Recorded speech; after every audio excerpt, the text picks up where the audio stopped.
مسیح یسوع میں آپ سب کی سلامتی ہو۔ خداوند آپ سب کو برکت دے۔ میرا نام ریحان یوسف ہے اور میرا تعلق سیالکوٹ سے ہے، اور میں شکر گزار ہوں پی ایم سی مسیحی چینل کا کہ مجھے اس مسیحی چینل میں خدا کا کلام شیئر کرنے کا موقع ملا، اور خداوند کا شکر ہو، خداوند کے نام کی تعریف ہو۔ اور میں شکر گزار ہوں پاسٹر جاوید صاحب کا کہ جنہوں نے مجھے موقع دیا، اور میں آپ سب کے ساتھ خداوند کا کلام شیئر کروں گا۔ آئے میرے ساتھ بائبل مقدس میں سے نکالیے پرانے عہد نامہ میں سے پیدائش 3 باب اور اس کی پہلی آیت، اور جو مضمون ہے وہ ہے انسان کی برگشتگی۔ پرانے عہد نامہ میں سے پیدائش 3 باب اور اس کی پہلی آیت۔ کلام میں لکھا ہے، اور سانپ کل دشتی جانوروں سے جن کو خدا نے بنایا تھا چالاک تھا، اور اس نے عورت سے کہا، کیا واقعی خدا نے کہا ہے کہ باغ کے کسی درخت کا پھل تم نہ کھانا؟ میرے عزیز بھائیو بہنوں، سانپ کو ایک بہت تیز ترین چالاک جانور بتایا گیا ہے۔ وہ شروع سے ہی بھڑکاتا آیا ہے انسانوں کو، جیسے اس نے ہوا کو بھڑکا دیا۔ خدا نے کہا کہ یہ پھل نہیں کھانا، لیکن اس نے ایسی شائستگی استعمال کی اپنی آواز میں کہ اس نے ہوا سے پوچھا، کیا واقعی خدا نے منع کیا ہے؟ حالانکہ پتہ اس کو بھی تھا کہ خدا نے منع کیا ہے، لیکن وہ انسان تھے، وہ ایک چالاک جانور تھا سانپ۔ اس نے ہوا سے اس انداز میں بات کی کہ اسے بتانا پڑ گیا کہ خدا نے واقعی یہ پھل کھانے کو منع کیا ہے۔ جیسے ہی ہوا نے وہ پھل کھایا، ان کی آنکھیں کھل گئیں، وہ خدا سے دور ہو گئے۔ اور جو ہمارا مضمون ہے وہ یہ ہے انسان کی برگشتگی، اور جو ہوا کی برگشتگی تھی وہ خدا سے ہو گئی، مطلب خدا سے ہوا دور ہو گئی۔ اور ایسا شیطان نے، جو ابلیس کہلاتا ہے، جان بوجھ کے ہوا کو بھڑکایا تاکہ انسان خدا سے جدا ہو۔ اب نئے عہد نامہ میں سے میرے ساتھ نکالیے افسیوں 2 باب اور اس کی پہلی آیت۔ کلام میں لکھا ہے، اور اس نے تمہیں بھی زندہ کیا جب اپنے قصوروں اور گناہوں کے سبب سے مردہ تھے۔ ہاللیلویہ۔ اب ہوا نے اور آدم نے وہ پھل کھایا جو خدا نے منع کیا تھا، موت آ گئی۔ اور پہلے تو وہ گناہگار نہ تھے، لیکن پھل کھانے کے بعد وہ گناہگار ہو گئے اور وہ خدا سے جدا ہو گئے۔ اور شیطان کا مقصد بھی یہی ہے کہ وہ انسان کو خدا سے جدا کرے۔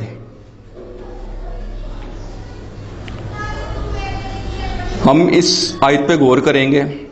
اور اس نے تمہیں بھی زندہ کیا، خدا نے ہمیں بھی زندہ کیا ہے۔ ہم بھی اپنے قصوروں اور گناہوں کے سبب سے مردہ ہیں۔ اگر ہمارا ایمان خدا پہ نہیں ہے تو پھر ہم مردہ ہیں، ہم ابلیس کے چنگل میں ہیں۔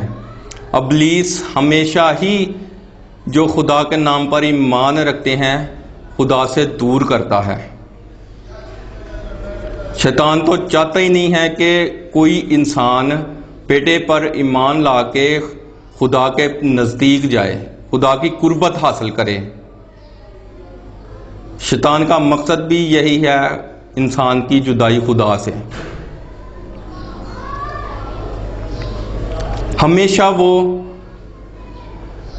لوگوں کو گناہ کی طرف مائل کرتا ہے، گناہ کرا کے پھر قصور بھی بے تحاشا کرواتا ہے۔ کبھی ان کے دل پہ قبضہ کرتا ہے، کبھی ان کے دماغ پر قبضہ کرتا ہے، جیسے اس نے ہوا کو بھڑکا دیا، ہوا نے آدم کو بھڑکا دیا، اور اسی طرح موت ہم سب کی زندگی میں آ گئی۔ اب ہم ایک اور آیت پہ غور کریں گے نئے عہد نامہ میں سے، رومیو 3 باب اور اس کی 9 آیت کلام میں لکھا ہے، پس کیا ہوا، ہم کچھ فضیلت رکھتے ہیں؟ بالکل نہیں، کیونکہ ہم یہودیوں اور یونانیوں دونوں پر پیشتر ہی الزام لگا چکے ہیں کہ وہ سب کے سب گناہ کے متعلق ہیں۔ ہاللیلویہ۔ میرے عزیز بھائیو بہنوں، کیا ہم کو حق ہے کسی کو قصوروار کہنے کا یا گناہ گار کہنے کا؟ یہ صرف خدا کا کام ہے۔ خدا نے ہمیں جس مقصد کے لیے بھیجا ہے، ہمیں وہ سر انجام دینا ہے۔ ہم کسی کو قصوروار نہیں کہہ سکتے، جیسے لکھا ہے کہ یہودیوں اور یونانیوں دونوں پر پیشتر سے الزام لگائے جا چکے ہیں۔ ہمیں کسی پر الزام نہیں لگانا، ہمیں صرف خدا کا مقصد پورا کرنا ہے جو اس نے ہمیں اس سے زمین پر دے کے بھیجا ہے۔ کلام کو سننا، پڑھنا اور اس انجیل کی منادی کرنا، کلام خدا کو پریچ کرنا۔ ہمیں کوئی حق نہیں کسی کو کہیں کہ تم گناہ گار ہو، نہیں۔ اگر ہم اگلے کو قصوروار کہتے ہیں تو ہم خود بھی قصوروار ہیں۔ ہمیں کسی پہ الزام نہیں لگانا، ہمیں اپنی زندگیوں پہ فوکس کرنا ہے کہ ہماری زندگی میں گناہ ہے، قصور ہیں، اگر ہیں تو ہمیں بھی دور کرنے ہیں۔ ایک اور حوالہ میرے ساتھ نکالیے، آپ سب دیکھنے والے اور سننے والے برکت پائیں۔ چنانچہ لکھا ہے کہ کوئی راست باز نہیں، ایک بھی نہیں۔ کلام خود فرما رہا ہے کہ راست باز کوئی بھی نہیں۔ یہ کوئی بھی ایک نہیں انسان کے صرف نیکی ہی کرتا جائے اور بدی نہ کرے۔ شیطان کا کام بھڑکانا ہے۔ جب بھی وہ بھڑکاتا ہے تو ہمیشہ ہی انسان خدا سے دور ہوتا آیا ہے، لیکن جن کا کامل ایمان خداوند خدا پہ ہوتا ہے، بادشاہوں کے بادشاہ پہ ہوتا ہے، وہ کبھی بھڑک نہیں سکتے۔ اس لیے کلام میں بھی لکھا ہے کہ راست باز کوئی بھی نہیں، ایک بھی نہیں۔ ہمیں کوشش کرنی ہے کہ اپنی زندگیوں سے گناہ کو نکالیں تاکہ ہماری زندگیوں سے قصور کم ہوں۔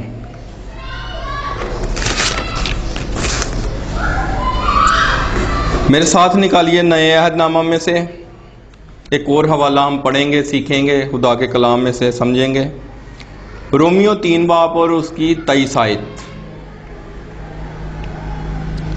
کلام میں لکھا ہے، اس لیے کہ سب نے گناہ کیا اور خدا کے جلال سے محروم ہیں۔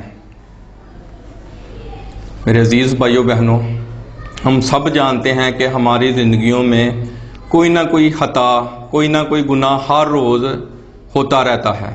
ایسا کوئی انسان نہیں ہے کہ گناہ نہ کرے، صرف نیکی ہی کرتا جائے۔ کلام میں لکھا ہے کہ سب نے گناہ کیا اور خدا کے جلال سے محروم ہیں۔ واقعی وہ سب لوگ محروم ہو جاتے ہیں جو گناہ کی طرف مائل ہی رہتے ہیں، گناہ میں دنسے رہتے ہیں، نہ کلام کو پڑھنا، نہ کلام کو سمجھنا، نہ اس پہ عمل کرنا، صرف ان کا فوکس اسی گول پہ ہوتا ہے جو انہوں نے اپنی زندگی میں اپنے فائدے کے لیے کرنا ہوتا ہے۔ اگر یہ سب کرتے رہیں گے تو جو خدا کا کلام ہے بے رائے گاں ہو جائے گا، خدا کا کلام ان کی زندگیوں میں اثر نہیں کرے گا، پھر جلال سے محروم ہی رہنا ہے، خدا کے جلال سے۔ اگر خدا کے جلال سے محروم نہیں رہنا تو ہمیں کلام پاک کی طرف اپنا رخ کرنا ہوگا، اپنی زندگیوں کو کلام کی طرف موڑنا ہوگا تاکہ ہم خدا کی قربت حاصل کریں۔ نئے عہد نامہ میں سے میرے ساتھ نکالیے ایک اور حوالہ، رومیو 5 باب اور اس کی 12 آیت کلام میں لکھا ہے، پس جس طرح ایک آدمی کے سبب سے گناہ دنیا میں آیا اور گناہ کے سبب سے موت آئی، اور یوں موت سب آدمیوں میں پھیل گئی اس لیے کہ سب نے گناہ کیا۔ ہاللیلویہ۔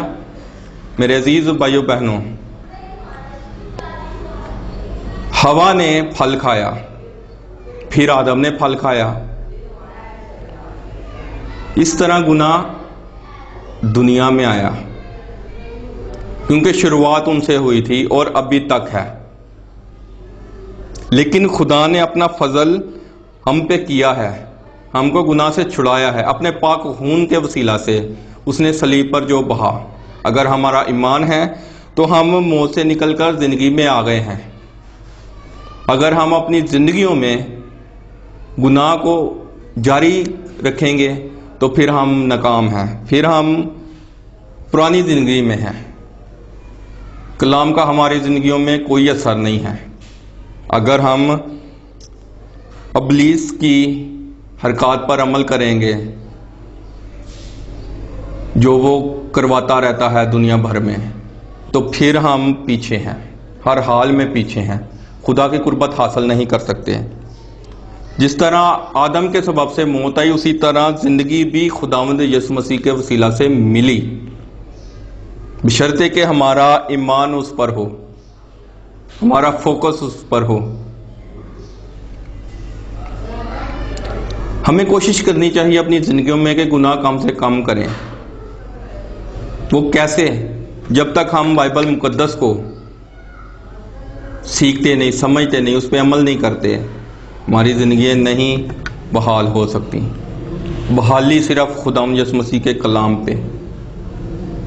ہلیلویا۔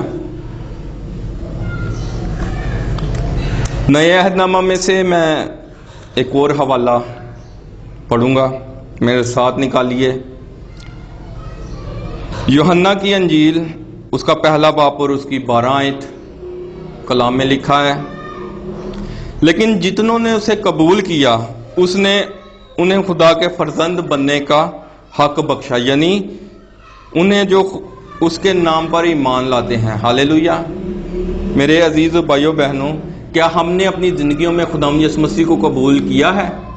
ہمیں اپنی زندگیوں پر غور کرنے کی ضرورت ہے کہ کیا ہم اپنی اس زندگی میں جتنی گزر چکی ہے یا جتنی گزارنے والے ہیں اپنی زندگیوں میں قبول کر چکے ہیں؟ اگر کر چکے ہیں تو پھر ہم آئندہ کی زندگی میں جو ہمیشہ کی زندگی ہے اس میں داخل ہوں گے، اپنے ایمان کے جو اس نے ہمیں اپنے اندازہ کے موافق دیا ہے۔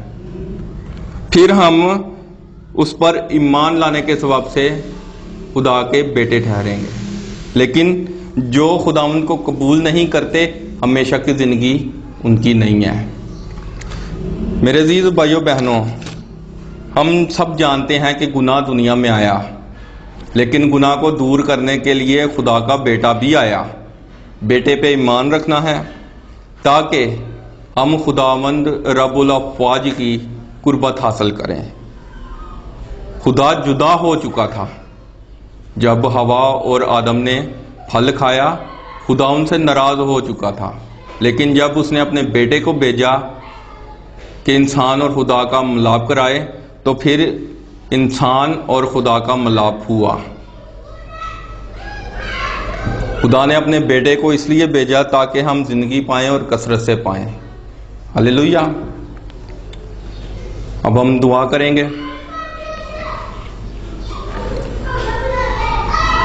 قدوس قدوس قدوس قدوس مہربان رب الافواج، خداوند یسوع مسیح پاک خدا، بادشاہوں کے بادشاہ، شہنشاہوں کے شہنشاہ، خداوند خدا، میں دعا کرتا ہوں تمام دیکھنے والوں کو، سننے والوں کو جو PMC مسیح چینل کو دیکھتے ہیں، خداوند برکت دے، اور خداوند خدا ان سب کی زندگیوں سے ہر مشکل پریشانی کو دور کرے، اور خداوند خدا اپنے نام اور جلال کے لیے کثرت سے استعمال کرے، اور خداوند کا قوی قادر ہاتھ ہمیشہ PMC مسیح چینل کے تمام چھوٹے بڑے بزرگوں کے ساتھ ہوتا رہے۔ میرے مسیحا، میرے آقا خداوند خدا، سب کے لیے برکت چاہتا ہوں جو اس چینل کو دیکھتے ہیں، مسیح چینل PMC کو، خداوند خدا سب پہ اپنے کرم کی نظر رکھنا، سب کو چھونا، بلیس کرنا، اپنے نام اور جلال کے لیے کثرت سے استعمال کرنا۔ آمین۔